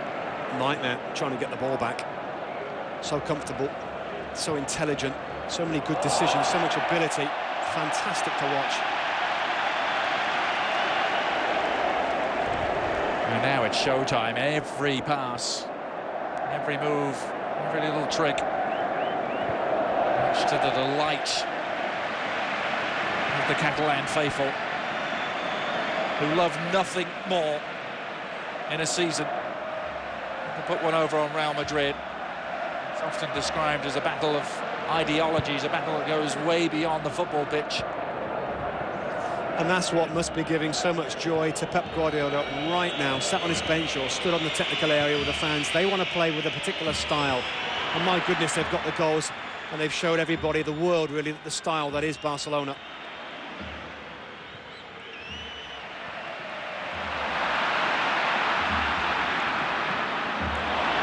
Villa. And the ball do the work.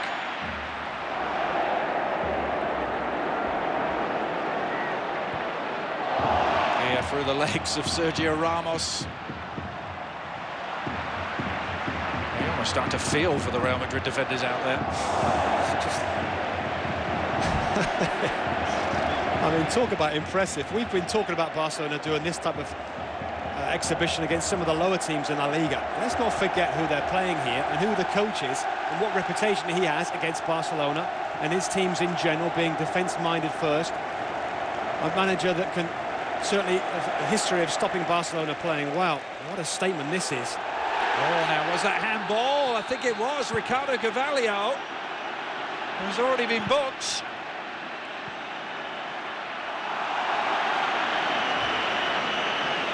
Well, maybe my mistake. I thought Carvalho had been shown a yellow card. He actually hasn't. It was Pepe who was shown a yellow card. Apologies. So Carvalho joining the procession of players who have been booked. Only have judged to have been a deliberate handball, this one.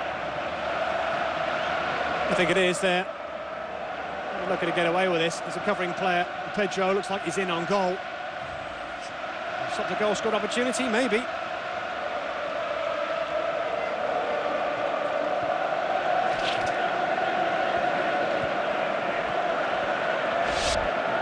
Well, one more goal, and Barcelona would equal their biggest ever win in the Clasico, a 5-goal margin, which they last achieved under Johan Cruyff and the original Dream Team back in January of 1994. And right on cue, the last 5-0 victory, January the 8th, 1994 to be precise.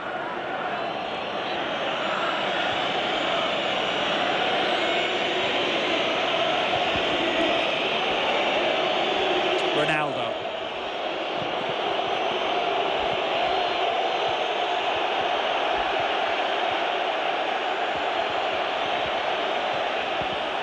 And again, the attack runs out of steam. David Villa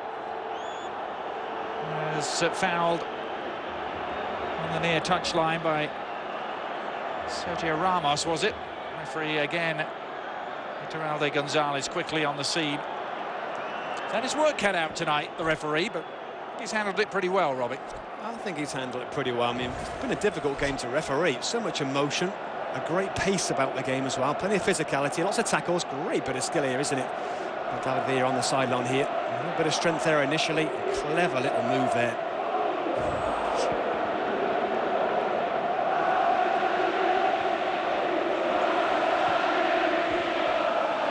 Whether Jose Mourinho is going to contemplate any more substitutions or whether he wants this team to get on with it. And once they've made this bed, they've got to lie in it type of approach. Now, this Catalan crowd who had to suffer the agony of Jose Mourinho coming here with Inter and really suffocating them in the Champions League semi-final a little over 6 months ago. Still quite a sore wound, that one. He actually lost on the night. It was a game plan where he said his plan was to allow Barcelona to have the ball. Inter didn't want it. They did enough to stifle them. Real Madrid have never really been on the same page tonight. No, and he's gone in with the same type of approach, the same system actually that Inter Milan played, but the individuals obviously are different. Defensively, they've not been anywhere near as strong as Inter Milan were in midfield or at the back, and again, this high line's getting caught out all the time. Messi this time, unable to take advantage, ends up on the ground. Courtesy of a shove from Arbeloa as the tackles continue to fly in. Some meaty stuff out there. They may be 4-0 down, but they're not backing down, Real Madrid. And well, Sami Khedira is the latest transgressor.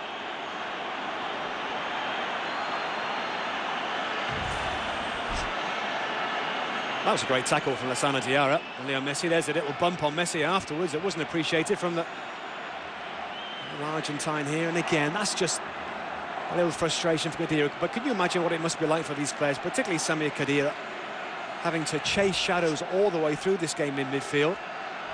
And another Real Madrid player to go into the book.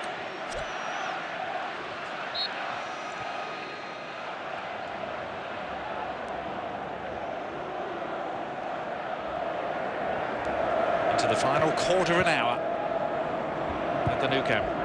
Barcelona 4, Real Madrid 0. And if anything, it could have been even more. All I can remember, Adrian, is a Di Maria shot that was slightly deflected, saved by Victor Valdés in the first half. There he is. Other than that, a couple of long-range free kicks from Cristiano Ronaldo, but a game that's been so impressively dominated by Barcelona. Well, when was the last time that the self-anointed special one was on the wrong end of this sort of scoreline? I certainly can't remember one, Robbie. All his times at Chelsea and Inter.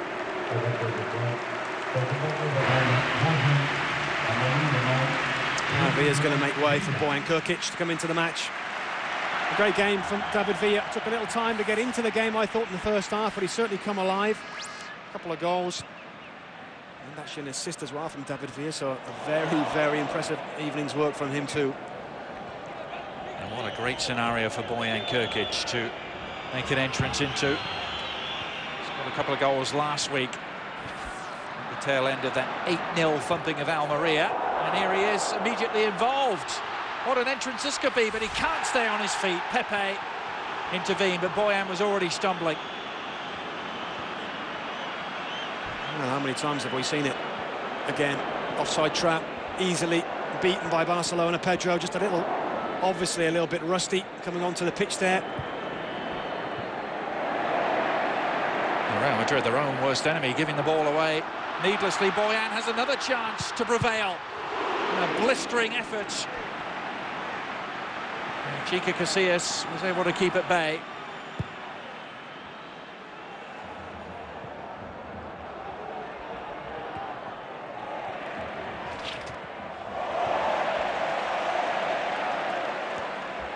Ten shots on goal as opposed to just 3 from Real Madrid.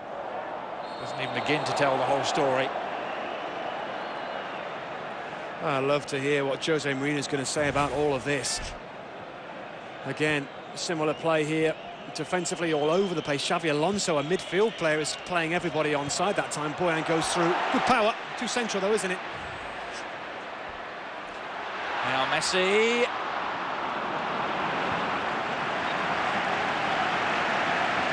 I've actually just been given the answer to the question I posed on the air a couple of minutes ago. Jose Mourinho's biggest league defeat as a coach anywhere, Robbie, 3-0. Wow. It's happened to him 3 times in his career, once with Chelsea most recently, but this would be a record if it stays this way. Yeah, let's not forget, this could have been more. I mean, you think of some of the chances. Villa's had a couple of balls cleared off the line. Messi goes through again there. Pedro earlier on. I mean, this is bordering on embarrassing for Jose Mourinho and Real Madrid, that were thought of so close going into this game, and a lot of results wouldn't have surprised me. When I start to get to 4, I see 4 on that scoreboard, that surprises me.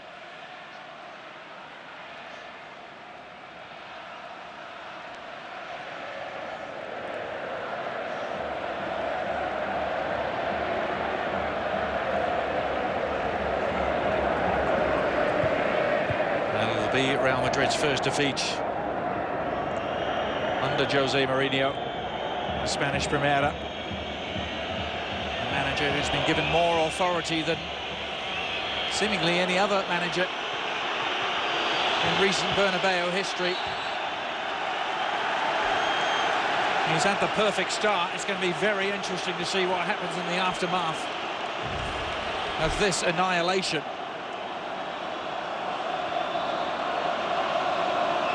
I wonder if there's going to be a few words about the referee from Jose Mourinho. A lot of these little 50-50 decisions, whether it's free kicks, whether it's corner kicks, throw-ins, seem to have gone to Barcelona. But I don't think there can be any complaints, real complaints on the referee, Gonzalez. I think he's done a fine job in a difficult situation.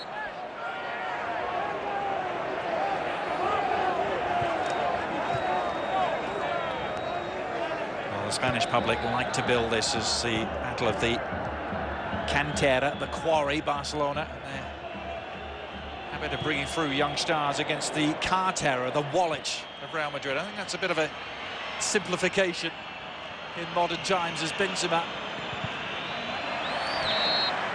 looks to work his way into a shooting position. There really haven't been any shots to trouble Victor Valdés yet in this second half.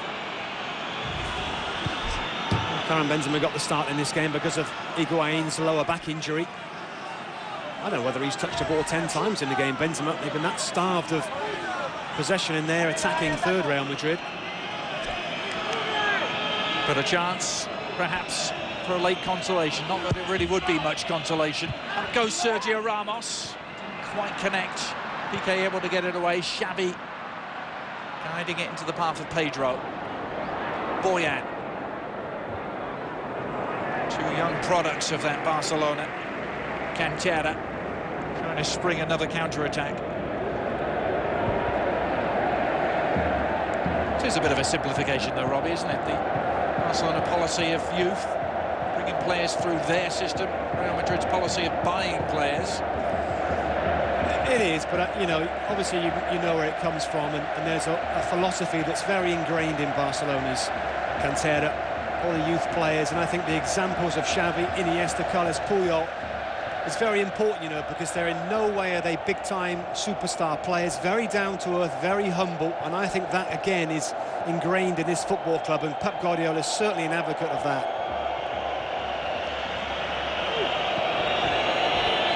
Angel Di Maria, one of those big purchases for Real Madrid, who has been exemplary so far this season. It hasn't been his night. Whose night has it been for those wearing white?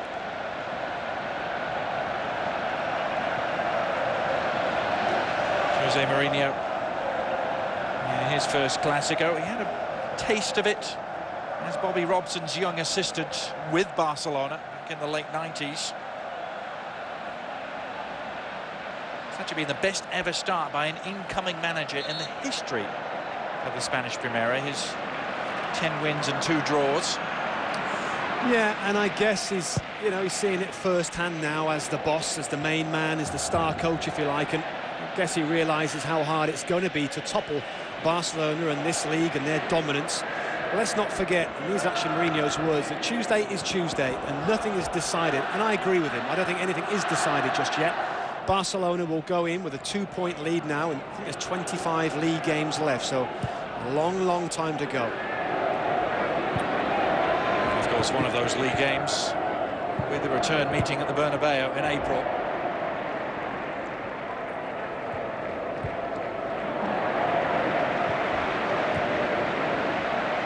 Well, this has been Barcelona's night. It's been a night when the beautiful game and that style, that philosophy has come out on top. So often the counter-attacking play of teams, Mourinho's included, have come out on top, but this isn't one of those nights. Fantastic display from Barcelona of the beautiful game, played simply, effectively, devastatingly as well.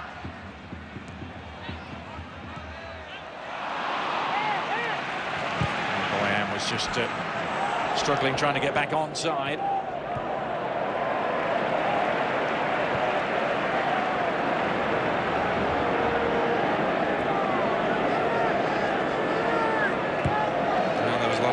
And grumbling about this game being played on a Monday to the Catalan elections on the Sunday. That'll all be forgotten about very quickly. Well, maybe the Monday massacre might be known as. Has this been such a one-sided game? It really surprised me.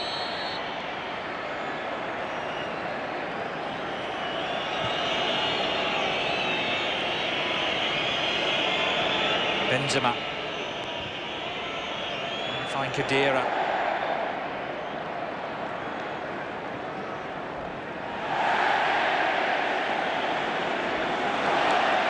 Here's Iniesta. Dani Alves continuing his run. Pepe had spotted it though. Quickly across to seal off the angle.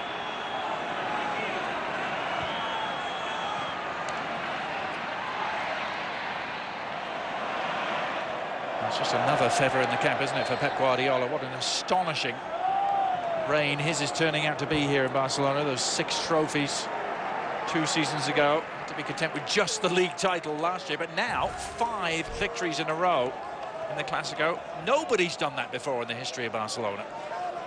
You've said it. I mean, he's getting to be legendary status, isn't he, Pep Guardiola, with producing teams, and this team is getting, I'm sure, is going to get talked about as being one of the greatest teams ever to play the game. And when you see the football and the likes of the players that they have in the team right now and what they can do to a strong Real Madrid team is very, very impressive. And also, I think Guardiola does a great job in just keeping the hunger alive in the bellies of these players, because they've won so much. It keeps them hungry and motivated.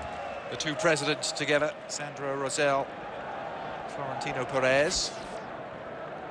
The question is, can Sandro Rosell keep Guardiola at the Nou Camp? There seems to be a lot of sentiment out there that his stay at the helm of Barcelona could be a relatively short one, Robbie. I'm not sure if you fully buy into those feelings or that theory. I'm just not sure. I think there's always going to be a concern, because Pep Guardiola never wants to sign long-term contracts. We all know that he's always going to be in demand. I guess if something happens at the top level of the club that he doesn't like, maybe that'll be the time for him to leave. But I don't know. I've got to imagine it's going to be a real wrench to leave what he's built here at this football club. And some suggestions in the English media recently that Chelsea might go after it. They know that Guardiola is out of contract in the summer. This would be some scene to leave, wouldn't it? What has been built here.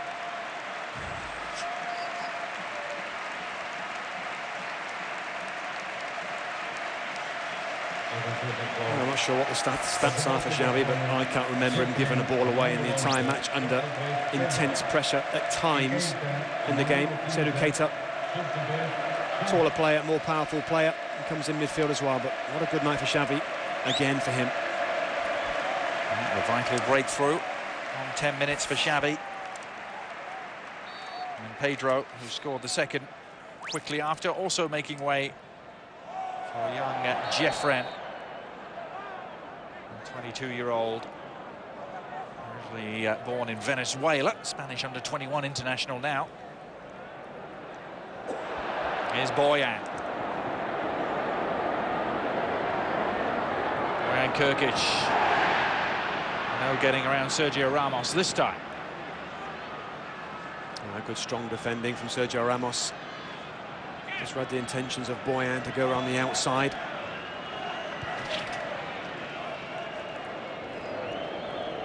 Not 2-1, almost exactly. Barcelona's superiority in terms of possession. And haven't they made that count? Di Maria giving chase. Two number 22s together, Di Maria and Abidal. Ronaldo, that in a neat and tidy little package of a couple of seconds sums up his night. He was led into a blind alley and then kicked out in frustration.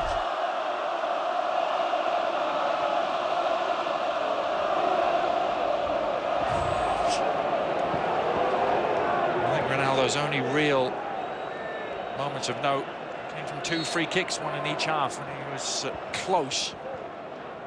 Just the wrong side of the post on each occasion.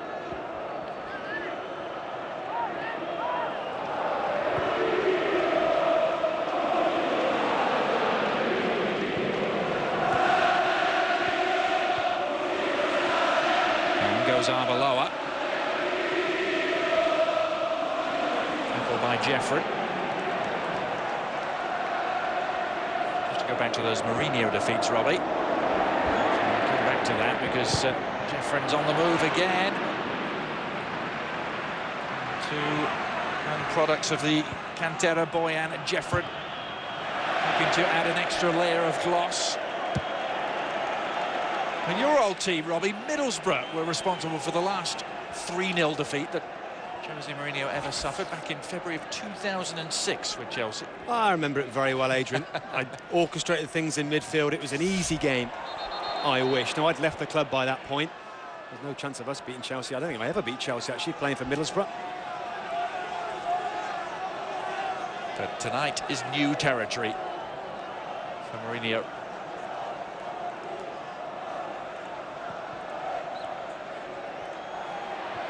Messi.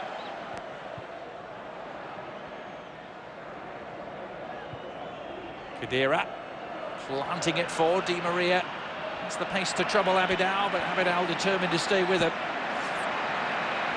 He's totally justified his place in the team, hasn't he, Eric Abidal? My goodness, he's had a strong game, important game. He's headed balls away when they needed to be.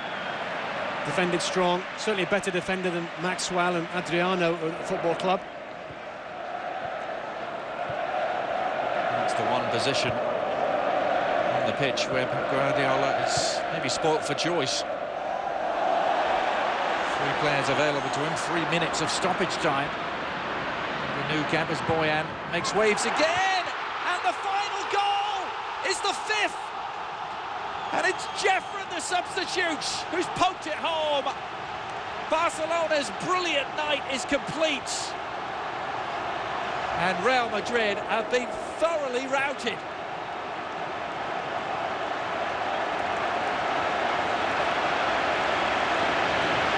Well, they can patiently build up and hurt you, and they can hurt you on the counter-attack as well. That's what happens at this goal. Again, Real Madrid nowhere really at the back defensively. Look at this, Gerard Piqué, the joy matched by the fans as well. They can't believe what they've seen here tonight. What an extraordinary game of football we've seen here. A nightmare for these players in white shirts. I'm sure they'll get up, recover and bounce back again, but Jeffren, dream goal for him, by the way, coming on as substitute. Boyan heavily involved on the right-hand side. Good patience here. Again, Sergio Ramos here, not really looking across at all about who's behind him. Iniesta through the middle, Jeffren at the back post. Not sure what he knows about this, Jeffren, as Iniesta misses the ball. Just kind of pokes at the ball, it chips over Iker Casillas and into the back of the net for their 5th goal. Record breakers, and look what it means to Victor Valdés. The biggest slaughter of their fiercest rivals for some 16 years. It equals their biggest ever margin of victory, and things could get ugly here for Real Madrid. Puyol has been decked. Xabi Alonso, a red card has come out. It's not clear immediately who has been dismissed. Sergio Ramos seems to be on his way. But a bad night has just got even worse for the Merengues. Xavi seems to be booked too.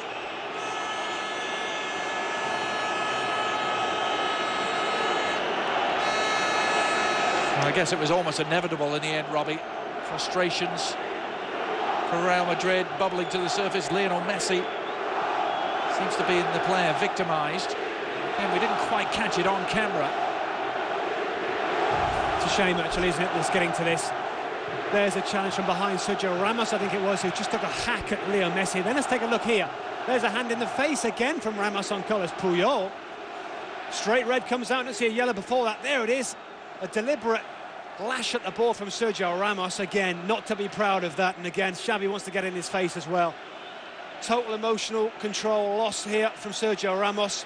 Frustrations, the goals, everything else just building up in some of these players. Particularly Sergio Ramos has been at this club for a long time now. He finds this very hard to take. Oh, they have been routed. They've been embarrassed. And for Real Madrid, they are down to 10 men for what will be a meaningless final few seconds. He's never seen anything like it before in his managerial career. Oh, he's smiling. I guess he's okay. Got to be frustrating, isn't it, when you see Leo Messi just running between you all night long. 5 goals, but even so, you've got to remain dignified in defeat. Oh, Jose Mourinho still without a managerial victory at the Nou Camp. Pep Guardiola handing him a humiliating experience here as Barcelona emerge rampant. And the 5-0 victory was fully justified, Robbie. One of the best games of football I think I've ever seen. An exhibition of the beautiful game at its best, with top-class international players that let the ball do the work. Real Madrid tried their very best defensively, but I'm afraid they had no answers to the magnificent football of Barcelona. Barcelona 5, Real Madrid. The extraordinary final scoreline here. Plenty of full match highlights to show you when we come back. Week 12, John, Niners-Cardinals. Patrick Willis. He has great playmaking ability. Yeah, good, because Larry Fitzgerald makes plays all over the field. Remember, Jaws, the Niners have their own big play potential with Gore, Davis, and Crabtree. One thing's for sure, Coach. Fitzgerald and the Cards have to get back on track. This is a critical division matchup. Both teams need a win to stay alive in the NFC West. 49ers, Cardinals, live today exclusively on ESPN. Anytime, any place. Log on to ESPNSoccerNet.com, the most popular football website in the world. Up to the second news coverage. Live scores from leagues around the world. In-depth features and commentary. Live chats. Expert columnists and bloggers. Multiple fantasy games and more. ESPNSoccerNet.com. Log on right now. Each year, the crowds assemble to lift their team to victory. There's a chance here. That's well done. Each year, the hopes and dreams of a faithful few will rest on a single play. And it's hooked over the line. This year, join ESPN for one of the most competitive club tournaments in football, where every match is critical and all are focused on the same goal. Match Day 5 on ESPN. Do you eat, sleep and drink cricket? Then log on to ESPN's crickinfo.com. It's the one-stop site for anything and everything from the world of cricket.